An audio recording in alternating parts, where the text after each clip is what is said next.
Sa pagitan ng 1816 at 1826, sunod-sunod na pagkitil sa buhay ng 57 na katao ang naganap sa mga iba't ibang bahagi ng bayan ng Magalang sa lalawigan ng Pampanga.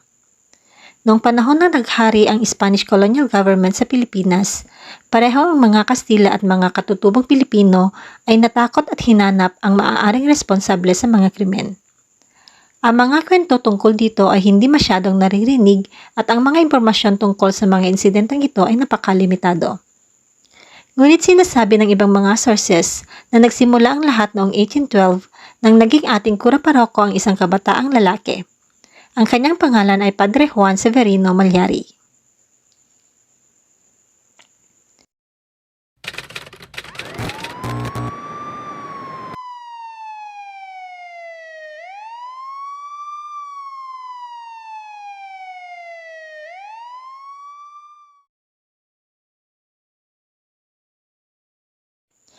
Si Juan Severino Malyari ay sinilang sa Macabebe, Pampanga. Nag-aral ng theology sa Universidad ng Santo Tomas at naging pari noong 1809. Nagpalipat-lipat siya sa mga bayan sa lalawigan bilang isang sakristan at nagpa siyang mag-apply bilang isang full-fledged parish pastor. 4 na beses siyang tinanggihan, ngunit sa kabila ng mga pagkabigo na ito ay hindi siya sumuko. Sa kalaunan, nagbunga ang lahat ng malugod siyang tinanggap sa Magalang bilang unang Pilipinong namuno sa parokya.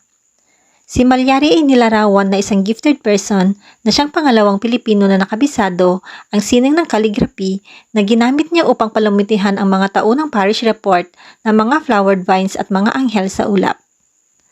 Ang tanong, paano siya nahuli sa mga krimen na kanyang ginawa? Ang kakulangan ng mga clue o mga suspek sa mga pagpatay ay naging dahilan upang tukuyin ang kaso bilang unsolved case hanggang si Father Malyari ay nagkaroon ng kakaibang sakit noong 1826. Nangailangan siya ng mga katulong na mag-aalaga sa kanya at sa hindi sinasadyang pagkakataon ay natagpuan nila ang mga dugo ang mga personal na gamit ng kanyang mga di umano'y biktima sa kanyang tinitirhan. Ang pagkatuklas ay nagdulot ng pagkabigla sa marami dahil ang isang mahusay na pintor at isang alagad ng Diyos ang huling taong kanilang iisipin na may kakayahang gumawa ng mga kasuklam-suklam na krimen. Nagsimulang lumabas ang mga usapan tungkol sa kanyang mental instability, ngunit dinala siya sa Maynila para doon ikulong sa halip na ipaghamot sa lumalalang kondisyon ng kanyang pag-iisip. Ayon sa mga ulat, sinabi ni Father Malyari na ang kanyang mga motibasyon ay hinimok ng kanyang pagkahangad na paggalingin ang kanyang may sakit na ina na pinaniniwalaan niyang kinukulam. Sa kanyang isipan, ang pagkitil sa buhay ng kanyang mga parishioners ay isang hakbang palapit sa paggaling ng kanyang ina. Gayunpaman, walang katibayan na ang pagkitil sa buhay ng mga tao upang iligtas ang kaluluwa ng isang tao ay isang kasanayan sa anyo ng pangkukulam. At walang mga record kung anong klaseng karamdaman ang dinaranas ng kanyang ina. Sa makatuwid, marami sa mga paniniwala at pagkilos niya ay dulot ng delusional niyang pag-iisip dahil sa isang mental break.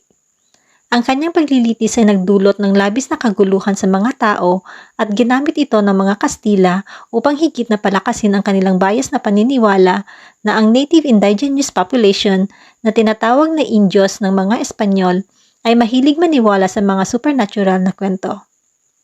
Noong 1840, matapos makulong sa loob ng 14 na taon, si Father Juan Severino Malyari ay binitay dahil sa kanyang mga krimen bilang ang una at marahil ang tanging dokumentadong serial killer sa Pilipinas. Siya rin ang unang paring Pilipino na in-execute ng colonial Spanish government bago ang Mastanyag na Gomburza. Nagkaroon ba ng kawalang katarungan?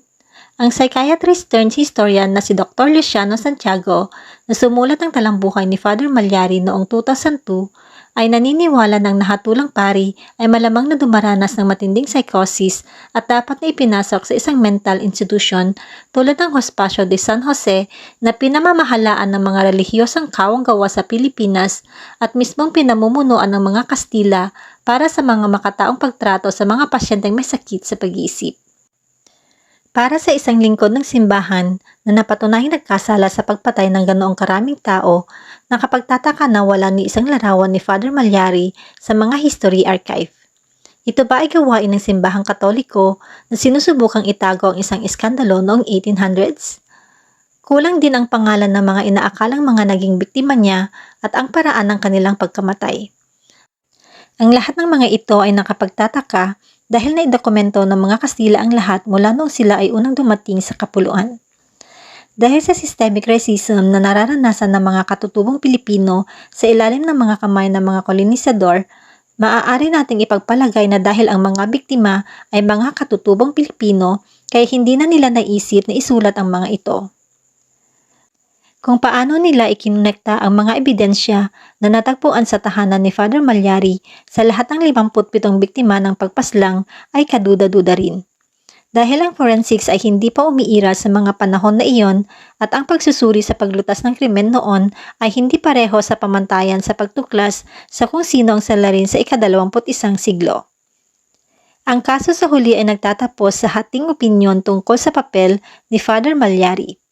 Para sa ilan, ang pari mismo ay likas na masama, cold-blooded na mamamatay tao na nagnakaw ng buhay ng mga tao. Ngunit para sa iba, siya ay isa lamang na may sakit sa pag-iisip at isang nalilitong anak. Ang sigurado, habang ang kaso ay nag-ugat sa mga kwento, ito rin ang nagdala sa kanyang sarili. Dahil ang lumabas sa huli ay isang makasaysayang trahedya sa 3 bahagi. Isa sa isang may sakit na lalaki ang natalo sa pagkikipaglaban niya sa kanyang isip. Pangalawa ay ang paghihirap ng kanyang misteryosang ina. At ang huli ay ang napakaraming inosenteng Pilipino na kinitil ang buhay ng isang alagad ng Diyos.